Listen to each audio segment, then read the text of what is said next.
عنا واغفر لنا وارحمنا واعف عنا واغفر لنا وارحمنا أنت مولانا فانصرنا على القوم الكافرين. بسم الله الرحمن الرحيم. فتعالى الله الملك الحق لا إله إلا هو رب العرش الكريم. ومن يدعو مع الله إلها آخر لا برهان له به فإنما حسابه عند ربه إنه لا يفلح الكافرون. وقل رب اغفر وارحم وأنت خير الراحمين. foríjì wa kó kẹ́ wa. رب اغفر وارحم وأنت خير الراحمين. بسم الله الرحمن الرحيم. ألف لام ميم. تنزيل الكتاب لا ريب فيه من رب العالمين. أم يقولون افتراه بل هو الحق من ربك لتنذر قوما ما أتاهم من نذير من قبلك لعلهم يهتدون. الله الذي خلق السماوات والأرض وما بينهما في 6 أيام ثم استوى على العرش ما لكم من دونه من ولي ولا شفيع أفلا تتذكرون. يدبر الأمر من السماء إلى الأرض ثم يرج إليه في يوم كان مقداره 1000 سنة مما تعدون. ذلك عالم الغيب والشهادة العزيز الرحيم الذي أرسل كل شيء خلقه وبدأ خلق الإنسان من طين ثم جعل نسله من سلالة من ماء مهين ثم سواه ونفخ فيه من روحه وجعل لكم السمع والأبصار والأفئدة قليلا ما تشكرون. وقالوا أئذا ضللنا في الأرض أئنا لفي خلق جديد بل هم بلقاء ربهم كافرون. قل يتوفاكم ملك الموت الذي وكل بكم ثم إلى ربكم ترجعون. ولو ترى إذ المجرمون ناكسوا رؤوسهم عند ربهم ربنا أبصرنا وسمعنا فارجعنا نعمل صالحا إنا موقنون. ولو شئنا لآتينا كل نفس هداها ولكن حق القول مني لأملأن جهنم من الجنة والناس أجمعين.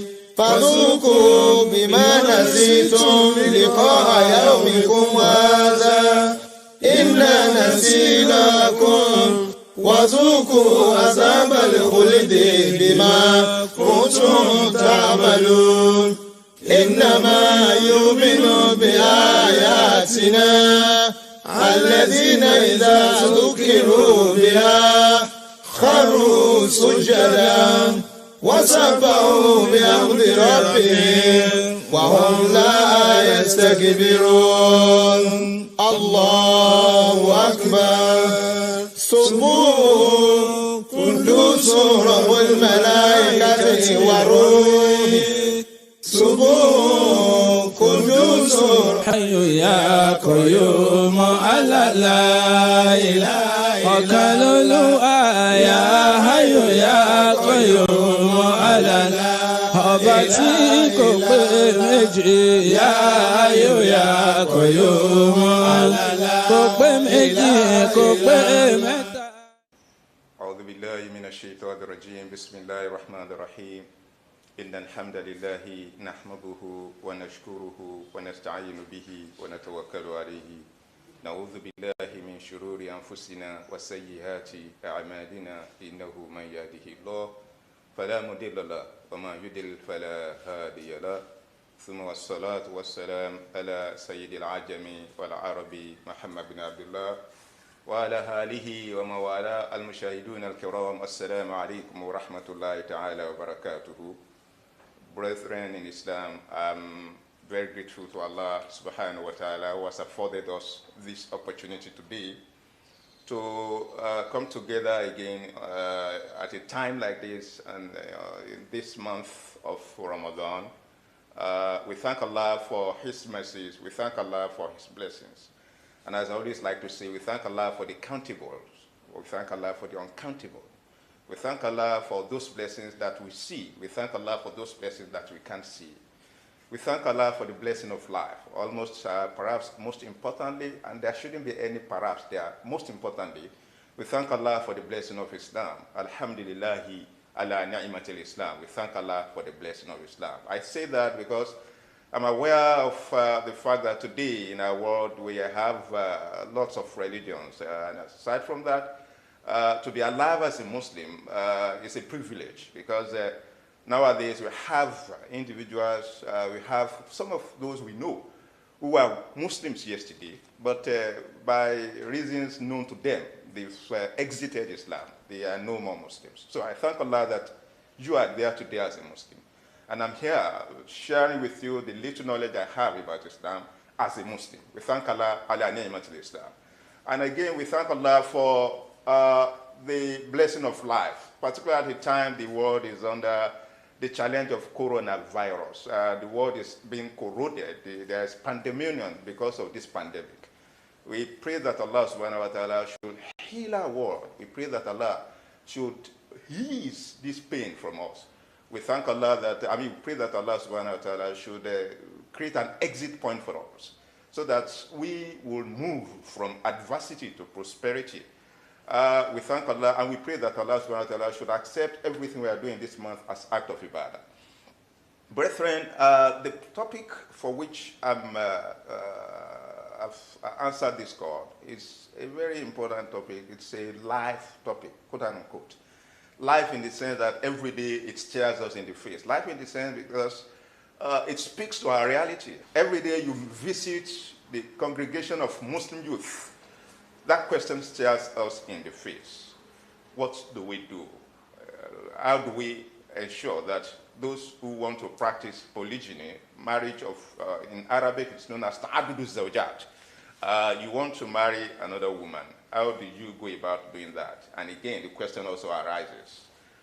Those practicing polygyny, practicing having more than one woman as wife, are they doing it the best way? Do I say the best? Oh, maybe close to the best way they should. I say that because to have an understanding of this topic is to have an understanding of what Islam is. And unfortunately, not everybody understands what Islam is. I always tell my colleagues, I always tell my friends, I always tell younger ones in the university whenever I have an opportunity to sit down with them and x-ray the features of Islam. I always want them to keep in mind, when you reference Islam, you are referencing a religion with 4 features. The first one is practicality. The second one is historicity. The third one is universality. And the fourth, perhaps the most important, is comprehensiveness of this religion. It is within that ambit that you begin to talk about polygyny. When you talk about practicality of Islam, you are saying you have a religion that is relevant come rain, come shine. When you are in UK, you practice Islam. When you are in Australia, you practice Islam.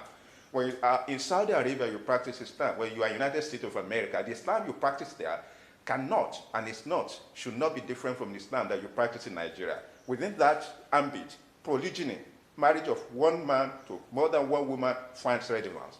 When you talk about universality, we're in Ramadan now, Muslims in Nigeria, all over the world, Muslims are fasting. The way I'm fasting in Nigeria, the way others are fasting in the United States of America, the way they are fasting in Australia, universality of Islam. When you talk about historicity of Islam, within which, again, polygyny finds relevance, you are talking about a religion. whose quotes, whose sources are historical, there can't be any ambiguities, there can't be any confusion about the historicity of this religion. When you talk about historicity of Islam, we are talking about a religion whose sources are there for verification, whose sources are there for authentication. You want to understand Islam, you have to understand Prophet Muhammad sallallahu alaihi wasallam. You want to understand Prophet Muhammad sallallahu alaihi wasallam, you have to understand the Quran. You want to understand Quran, you have to understand Islam. A bishop, a professor in Oxford University, a Christian, he says, when you are asked what is Islam, you tell them Islam is a Quranically guided religion. And again, he said, when you are asked about Islam, you tell them Islam is a Quranically Quranically guided religion, and Islam is the Quranically guided religion.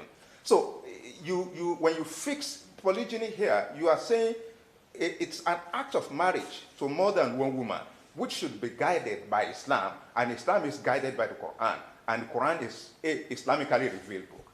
Now, the fourth feature of Islam, again, within which polygyny finds relevance, is comprehensiveness. There's nothing as comprehensive as Islam. There's no other religion. Some time ago, a professor was told at University of Ibadan, the way you walk on earth is Quranized. There are guidelines for you as a human being, which defines how you should comport yourself on earth. Then the professor was surprised. He said, show me a verse in that book of yours that talks about walking. And he was told, Surah Al-Isra, chapter 17, that verse, you have to look for it. Allah says, La tamshi fil ardi maraha, innaka lan ta'rikhul arda, wa lan tablughal jibalu tula. I know that verse is there, 17, between 23 and 39. Quran chapter 17, 23 to 39 encapsulates everything about the comprehensiveness of this religion. How you relate with your Lord, how you relate with your parent, how you conduct yourself as a human being, how you relate with the opposite gender. Comprehensiveness of Islam. It is within this that we have to talk about polygyny. Polygyny, marriage of one man to more than one woman, has been a passionate topic across civilizations. Polygyny, marriage of one man to more than one woman, has been a subject that is known to all cultures. Mention them, the Persian culture. Mention them, the Roman culture. Mention them, the Assyrian civilization. Mention them, the Babylonian civilization. Mention all religions before Islam. The Jews, they knew that marriage of a man to more than one woman is there in their religion. Christians also know that. And if you say Christians also know that, you must have heard years ago when I had to attend the Bible studies as a student in a Christian school that I attended. We were told stories of Prophet Solomon. We were told he married more than, was it close to 500 women? I don't know. But that's what the Bible says. So the point I'm making is that marriage of a man to more than one woman, but despite the universality of that topic, despite the popularity of that topic, despite the reality of that topic to humanity, controversy still exists. And you have to understand why it exists. If you are a woman, marriage of a man to more than one woman is like asking a man to drink poison. I say that out of reality. I say that based on experience. But we have to talk about Islam. That's why we're here. Oftentimes, two types of argument are there. The first one belongs to those who say Islam approves of polygamy or marriage of a man to more than one woman grudgingly. In other words, you situate this topic along a triangle. The first one, to every triangle there are three angles. The first one is that of al-aslu. The second one is that of al-istithna. The third is that of darura. In other words, those who have perspective to polygyny are of the opinion that polygyny, marriage of a man to more than one woman, sometimes is the rule. That it is the rule. In fact, it is not sometimes, it is all the time the rule. Their evidence lies in the Quran. Quran chapter 4, verse 3. You know that. Every Muslim knows that. فَانْكِحُوا بَعْدَ الْإِسْتِعَاذَةِ وَالْبَسْمَلَةِ فَانْكِحُوا مَا طَابَ لَكُمْ مِنَ النِّسَاءِ مَثْنَى وَثُلَاثَ وَرُبَاعَ. Marry amongst women those of them that are pleasing to you. 2, 3, 4. وَإِنْ خِفْتُمْ أَلَّا تَعْدِلُوا فَوَاحِدًا. Then, if you know you can't do justice, then marry one. So the argument is this. Options that are available. Marriage of a man to more than one woman is the rule? No, it is an exception. Number 3, it is usually based on necessity. These are issues we have to ventilate. And we have to ventilate that by taking the other verse of the Quran along in this discussion. And that is Quran chapter 4, verse 129. By that isti'az al-basmala, Allah says, وَلَن تَسْتَطِيعُوا أَن تَعْدِلُوا بَيْنَ النِّسَاءِ وَلَوْ حَرَصْتُمْ فَلَا تَمِيلُوا كُلَّ الْمَيْلِ فَتَذَرُوهَا كَالْمُعَلَّقَةِ. Allah says, you will never, quote, listen, you will never be able to do justice. So the question that arises for us is, what kind of justice is Allah referring to here? Is it the case that if Allah allows or approves of an act in a verse, if Allah approves of it in a verse, Allah is now making that approval or rendering that approval invalid in another verse? These are questions that we have to explore. We have to explore them because it is something that affects our reality. And I'm going to come with a number of arguments. Argument number 1 will be argument based on nurture. Argument number 2 will be argument based on nature. Argument number 3 will be argument based on reality. And argument number 4 will be argument based on emotion. These are perspectives to this topic that we have to explore in order for us to understand this important topic in our world today in the Muslim circle.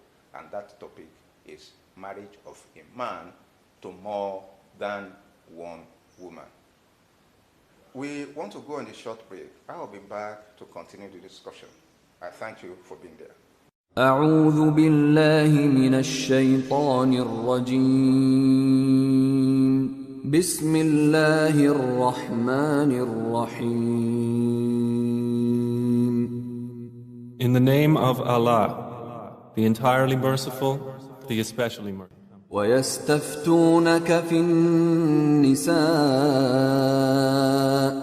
قل الله يفتيكم فيهن وما يتلى عليكم في الكتاب في يتامى النساء اللاتي لا تؤتونهن ما كتب لهن وترغبون أن تنكحوهن والمستضعفين من الولدان وأن تقوموا لليتامى بالقسط وما تفعلوا من خير فإن الله كان به عليما. And they request from you, O Muhammad, a legal ruling concerning women. Say, Allah gives you a ruling about them and about what has been recited to you in the book concerning the orphan girls to whom you do not give what is decreed for them, and yet you desire to marry them, and concerning the oppressed among children, and that you maintain for orphans their rights in justice. And whatever you do of good, indeed, Allah is ever knowing of it. وإن امرأة خافت من بعلها نشوزا أو إعراضا فلا جناح عليهما أن يصلحا بينهما صلحا والصلح خير وأحضرت الأنفس الشح وإن تحسنوا وتتقوا فإن الله كان بما تعملون خبيرا. And if a woman fears from her husband contempt or evasion, there is no sin upon them if they make terms of settlement between them, and settlement is best. And present in human souls is stinginess. But if you do good and fear Allah, then indeed Allah is ever with what you do acquainted. Alhamdulillah, you are welcome back. We were trying to establish a basis or a premise upon which we can discuss this important topic, and that has to do with marriage of a Muslim to more than one woman. I reminded you of the Quranic basis. And those are Quran chapter 4, verse 3, and Quran chapter 4, verse 129. The two portions of the Quran establish the necessity, the veracity, the authenticity of marriage of a Muslim man to more than one woman. And I should remind you of the historical background. When the Prophet ﷺ emerged in Mecca and in Medina in this Islam, because this institution of polygyny actually began in Medina, the companions of the Prophet ﷺ were practicing polygyny without limits. In fact, one of them, his name is Qais bin Thabit, when he accepted Islam, after having embraced Islam, he had more than 8 women under him as wives. But Prophet ﷺ had to tell him, sequel to the revelation of Quran chapter 4, verse 3, that you have to pick 4 of these women as wives. You can't, Islam will not allow you to marry, to be in control of more than 4 women. The first point we should therefore take away at this juncture is that marriage of a man to more than one woman is something that Islam approves of. In fact, some scholars would say it is even recommended. But again, you have to premise it against that other argument I mentioned the other time. That has to do with equality with justice. What type of equality does Islam demand of us as Muslims whenever we say we want to marry more than one woman? And again, what should be the circumstance? How do we understand the circumstance of the first woman at home? And the third thing is, those of us who are men, do we actually have what it takes to marry more than one woman? In fact, this is perhaps the most important question we should first of all ponder. And I always say this, and I should remind us, that we have different kinds of men in our society today. We have rajulun who are nisfu rajulin. We have some men. We have some men who are half men.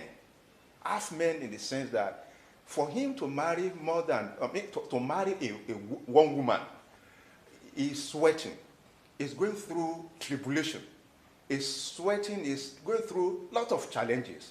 For that kind of a man, it will be suicidal for him to say he wants to marry another woman, because the one he has with him is not yet able to take care of her responsibility, to take care of the necessities. So for that kind of a brother of ours, marriage of more than one woman will be something he has to avoid. Apart from that, marriage of a man to more than one woman also demands that the man should have the ability to provide, to take care of the 5 M's. The 5 M's. The first one of the M's is what is called al-maskan. It should be able to provide good accommodation. In other words, when we marry women and we say we want to put them all under the same roof, we are risking a lot of challenges. The first one is that amongst women, we have some of them who suffer what the Arabs will call al-ghira.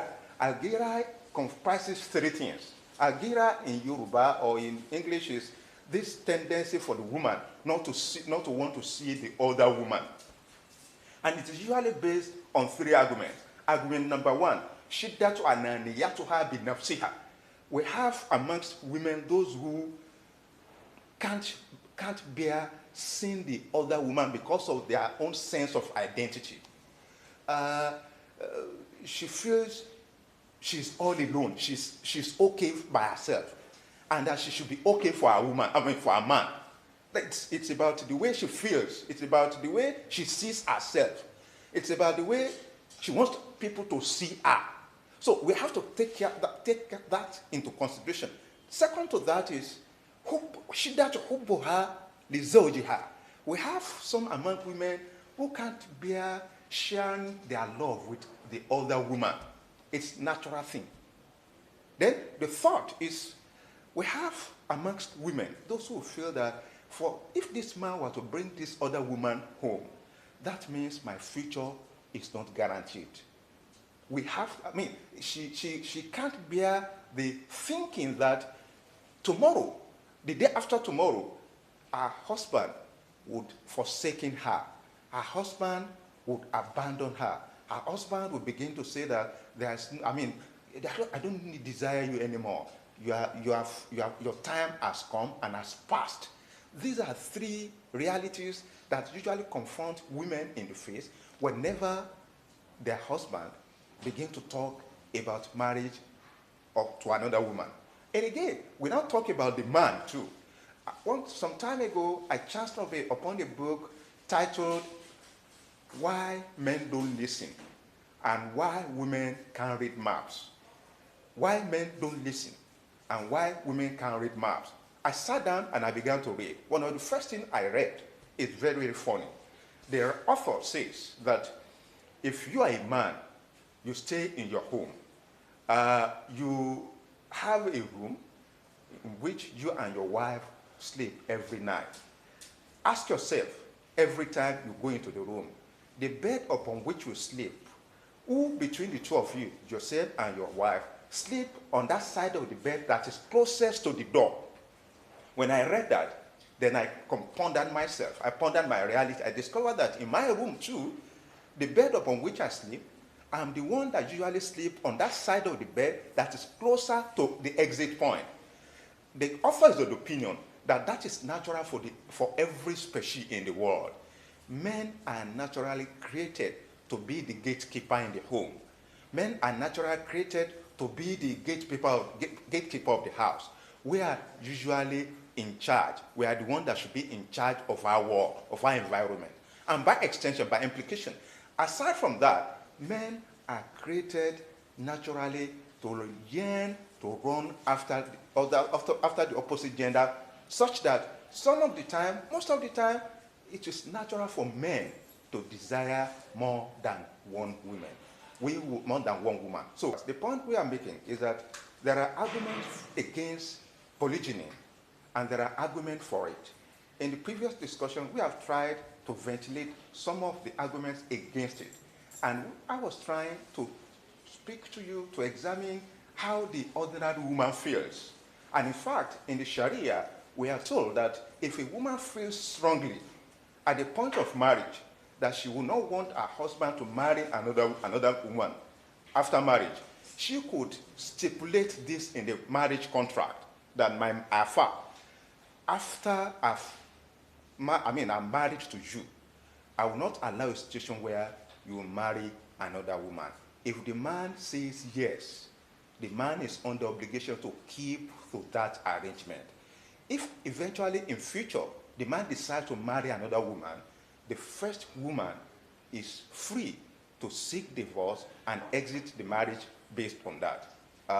We shall continue the discussion after, in the next session, and I pray that Allah subhanahu wa ta'ala will make it better understood than we have attempted.